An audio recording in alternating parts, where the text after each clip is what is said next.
Jean Baptiste Rustem, 1805 a 1879, membro da Ordem dos Advogados de Bordeaux, na França, coordenou a edição da obra Os Quatro Evangelhos ou Espiritismo Cristão, obra mediúnica recebida por Émile Collignon.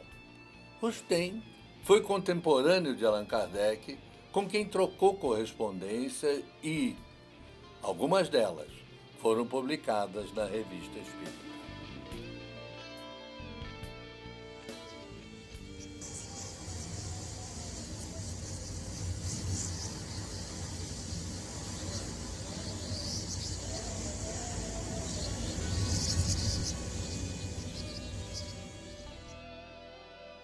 Olá, hoje nós vamos estudar a vinda de Jesus à cidade de Nazaré, bem como a profecia de Isaías que a Wanda Reis vai ler para nós. O Espírito do Senhor está sobre mim, pelo que a sua unção me consagrou. Ele me enviou para pregar o Evangelho aos pobres, para curar os de coração despedaçado, para anunciar aos cativos a sua libertação e aos cegos o recobramento da vista, para libertar os oprimidos, para pregoar o ano da graça do Senhor e o dia da retribuição. Enrolado de novo o livro, ele o entregou ao ministro e sentou-se. Então, a profecia de Isaías, lida por Jesus em Nazaré, é significativo por quê? Porque ele volta à cidade de Nazaré, onde ele viveu há 30 anos e atuava na carpintaria com o seu pai José, onde que a sua mãe era conhecida. Mas Jesus já estava afastado de Nazaré há algum tempo. Ele estava na cidade de Cafarnaum, na casa de Pedro. Ali foi o centro, o quartel-general da divulgação da sua mensagem. A fama do mestre era muito grande. Era tanta gente que ele tinha que fazer uma espécie de anfiteatro, indo para um barco, para as pessoas na praia poderem visualizá-lo. E ele falar palavras de conforto, falar sobre o reino de Deus. Então a fama de Jesus já era muito grande. E ele estava afastado de Nazaré há muito tempo. É assim que ele retorna à cidade. Retornando, ele vai, como de praxe, num dia de sábado, à sinagoga.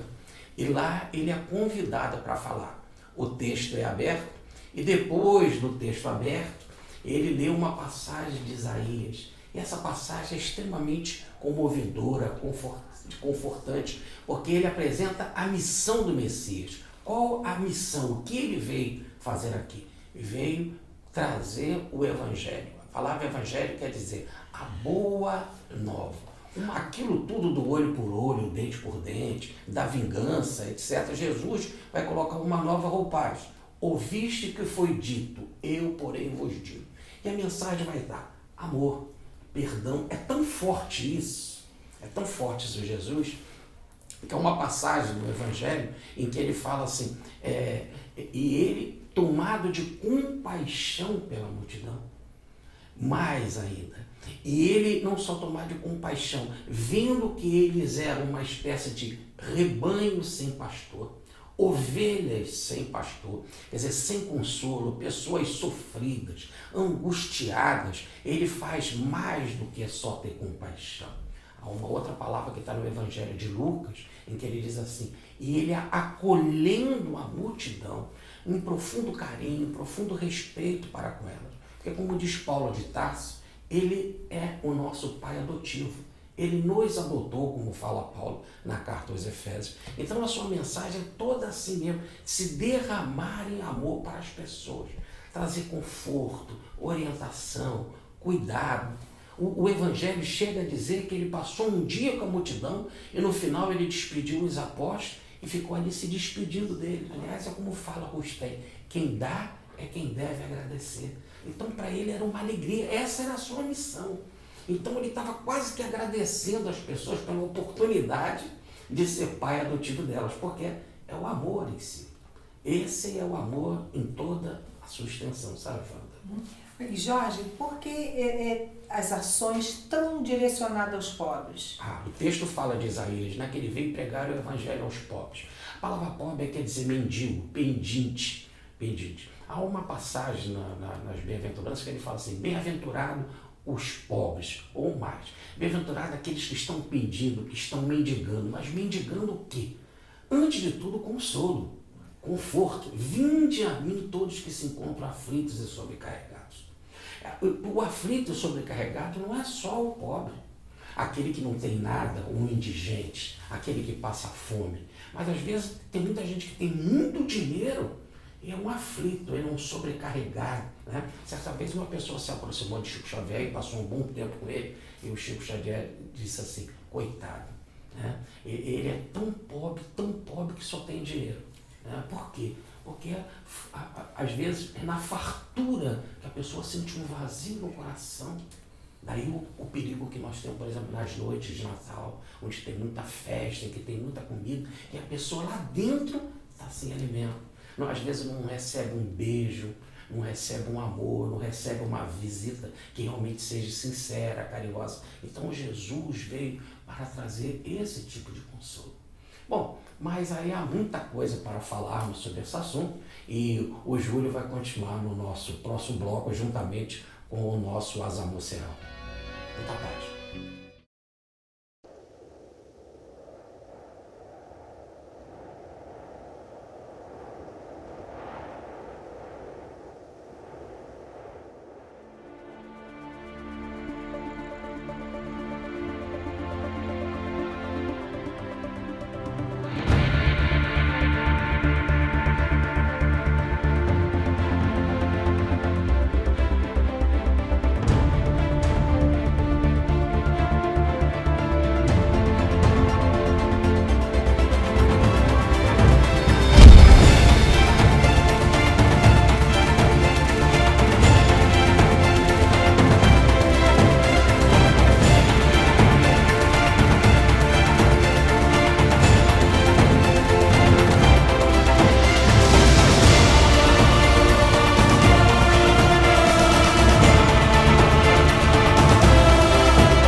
Olá, nós estamos estudando hoje a vinda de Jesus a Nazaré com a leitura da profecia de Isaías. Meu nome é Júlio Damasceno e eu tenho aqui ao meu lado Azamor Serrão Filho. Azamor, tudo bem? Tudo bem. Que eu queria te pedir, Azamor, para ler primeiro para a gente os comentários, o trechinho, né, ditado pelos espíritos dos evangelistas Mateus, Marcos, Lucas e João, através da mediunidade de Mericolion, sobre essa passagem do Evangelho, para depois a gente fazer aqui os nossos comentários. Por favor. Por esse modo, afirmou Jesus, no lugar mesmo onde se lhe escoara a vida humana aparente, ser o ungido do Senhor. Sou enviado à terra para desempenhar uma missão de caridade e de amor, de devotamento e redenção, destinada a preparar, por meio do Evangelho e da sua pregação, a regeneração humana, lançando-lhe as bases fundamentais. Obrigado, irmão. Meus irmãos, os evangelhos não foram escritos em sequência cronológica. Então não é possível estabelecer, né, uma sequência temporal precisa de um episódio para o outro. É aquela data, aquele momento preciso em que Jesus dá início à sua missão oficialmente, né, solenemente. Já tinha ocorrido lá o batismo, né, com João Batista, já tinha tido as experiências em Cafarnaum, mas é nesse momento que ele anuncia e se apresenta como sendo o Messias tão esperado por Israel, tão prometido, tão anunciado por séculos e séculos através de todos os profetas. Talvez devido ao distanciamento do tempo, da cultura, do idioma, de todos os aspectos que nos distanciam daquele episódio em si, nós hoje talvez também não tenhamos a dimensão e talvez não tenhamos ainda tido a oportunidade de refletir sobre a importância desse momento, em que Jesus se apresenta como sendo aquele que tinha sido prometido, o Messias tão esperado. E que mais tarde se descobriria que não seria apenas importante para Israel, no sentido mais estrito, mas para a humanidade inteira, ao ponto de dividir a história. A abertura de um novo ciclo evolutivo para a humanidade. Concretamente, essa data pode assinalar a certidão de nascimento, né, de um novo período, de um novo ciclo histórico evolutivo para o planeta. Por outro lado, para a nossa vida, né, do dia a dia, para as nossas dores, para as nossas dificuldades, para as situações que nós enfrentamos, também é muito bom refletir sobre essa passagem e, digamos assim, o texto conciso dos evangelistas sobre esse passo talvez nos dê a oportunidade aqui de estender um pouco a nossa reflexão de uma maneira diferente, que é a questão do tempo certo que existe para as coisas. Então, foram séculos e séculos de preparação, de espera para que Jesus pudesse, enfim, se apresentar materializado entre nós, com toda a equipe que o acompanhou na sua manifestação aqui na Terra, né? José, Maria, os apóstolos, toda aquela equipe, né?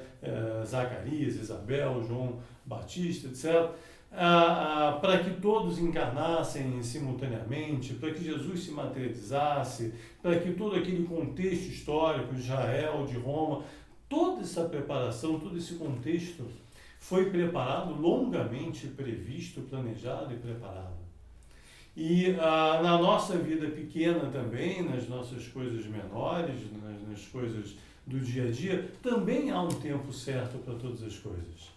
Só que às vezes na perspectiva histórica é possível a gente identificar esse planejamento, esse ciclo, essa lei conduzindo os fatos, e muitas vezes na nossa vida pessoal a gente não consegue identificar isso, mas ela existe e está presente e se manifesta em cada dia, em cada minuto das nossas vidas. Mas essa passagem de Lucas, ela nos traz um pouco essa reflexão também e nos ajuda a entender melhor o tempo certo para que cada coisa aconteça nas nossas vidas. Às vezes a gente se esforça muito para determinada coisa e ela não acontece do jeito que a gente espera, e aí é preciso saber aceitar e acatar aquilo que a vida está nos trazendo. E por outro lado, às vezes sem muito esforço, as coisas acontecem, parece que conspiram favoravelmente para aquele propósito, porque é o momento certo em que aquilo tem que acontecer. Então, que seja essa nossa reflexão do dia, né? Celebrando esse momento tão solene, tão importante da revelação cristã e da história do planeta Terra, como foi esse dia, e ao mesmo tempo refletindo sobre a nossa vida, que embora pequenina, também está situada dentro da lei de Deus e ela também funciona a nosso favor em cada minuto da nossa vida. Perfeito. Meus irmãos, muita paz, que Jesus nos abençoe.